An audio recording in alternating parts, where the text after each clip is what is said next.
আরে ও গিন্নি, একটু শান্ত হও। তুমি ভুল বুঝছো, এটা কোনো সতীন নয়, এটা তো আমার স্বর্গীয় বাবা। আরে অকম্মার ধাড়ি, আজ তোকে ঝাড়ু দিয়ে পিটিয়ে গ্রাম ছাড়া করব। ওগো শান্ত হও, আর মেরো না আমাকে। আমি চলে যাচ্ছি, থাকবো না আর এই সংসারে। তোমার ঝাড়ুর বাড়ি খাওয়ার চেয়ে বাঘের পেটে যাওয়া অনেক ভালো। বড্ড ক্লান্ত লাগছে রে বাবা, একটু জিরিয়ে নি। এ কি, ঘাসের নিচে ওটা কি চকচক করছে? ওরে বাবা, এ তো আমার মরা বাপের ছবি। বাবা, তুমি এই আয়নার ভেতর বসে আছো? আমার সাথে চলো বাবা। বাপের ছবিটা এই গামছায় ভালো করে লুকায়নি, কেউ দেখে ফেললে আবার কেড়ে নিতে পারে। ছবিটা এই কলসির ভেতরেই সবচেয়ে নিরাপদ। গিন্নি টের পেলই সর্বনাশ। ওগো, তুমি ফিরে এসেছো, আমাকে ক্ষমা করে দাও। আমি আর কখনো তোমার সাথে এমন ঝগড়া করব না। আচ্ছা ঠিক আছে, কান্নাকাটি করো না, আমি তোমাকে মাফ করে দিলাম। এখন থেকে দুজনে মিলেমিশে থাকবো। কি হে নাপিত, হ্যাঁ, তোমার বউয়ের রাগ কি তাহলে কমেছে? শেষমেশ কি বাড়ি ফিরতে দিলে? আর বলবেন না মোড়ল মশাই, কপালে অনেক দুঃখ ছিল, তবে এখন সব ঠিক হয়ে গেছে। গিন্নি এখন একদম শান্ত। আজকের রান্নার চালটা এখান থেকেই নি। এ কি, চালের তলায় ওটা কি? ওরে বাবা, মিনসে কি তবে সতীন নিয়ে এসেছে ঘরে? ওগো গিন্নি, দেখে যাও কি বিশাল দুইখান বোয়াল মাছ নিয়ে এসেছি। আজ কবজি ডুবিয়ে খাবো। ওরে ও হতছাড়া, এত সাহস তোর! চোরের মতো ঘরে সতীন এনে লুকিয়ে রেখেছিস। আজ তোকে আমি মেরেই ফেলবো। আরে ও গিন্নি, একটু শান্ত হও। তুমি ভুল বুঝছো, এটা কোনো সতীন নয়, এটা তো আমার স্বর্গীয় বাবা। আরে থামো থামো। এ কি কাণ্ড! কি হয়েছে নাপিত?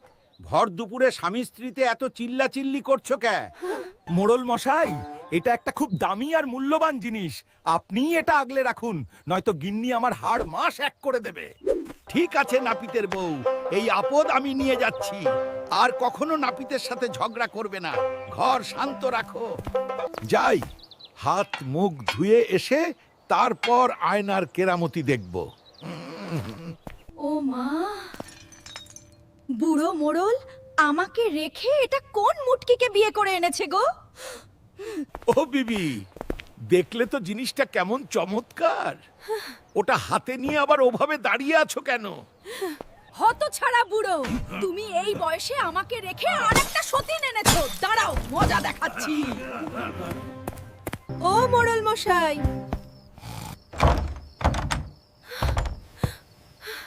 আমি ভেতরে আসছি। হতছাড়া, বুড়ো একবার সকালটা আগে হোক। আমি কিন্তু সকালেও আসবো। কি চমৎকার একটা ঘুম হলো। কি গো গিন্নি, এত সকালে ঝাড়ু হাতে দাঁড়িয়ে কেন? ওরে হতছাড়া বুড়ো, এই ঘর ছাড়, নয়তো আর ঝাড়ুর বাড়ি দিয়ে তোর বিয়ের স্বাদ মিটিয়ে দেবো। বাপরে! ও গিন্নি শোনো, ওই আয়নায় নির্ঘাত ভূত আছে গো। আমাকে মেরো না, বরং ঘর থেকে পালাই রে। ওরে হতছড়া নাপিত, তোর এই মূল্যবান জিনিসটা আমার সংসারটা ভেঙে দিচ্ছে রে। বিশ্বাস করুন মোড়ল মশাই, ওটাতে আমার বাবার ছবি ছিল, আমাকে দেখতে এসেছে। বলিস কি রে, ওটা তোর বাবার ছবি? আমি তো দেখে এলাম ওটা আমার বাবার ছবি। তবে কি ওই আয়নায় সবার বাপই এসে বসে আছে রে? এ কি করলাম রে? ওরে, ওই ভুতুরে আয়নার চেয়ে দাজ্জাল গিন্নিরাই বেশি ভয়ানক। আসতেছে পালারে নাপিত পালা। নাপিত আর মোড়ল তো পালিয়ে যাচ্ছে রে।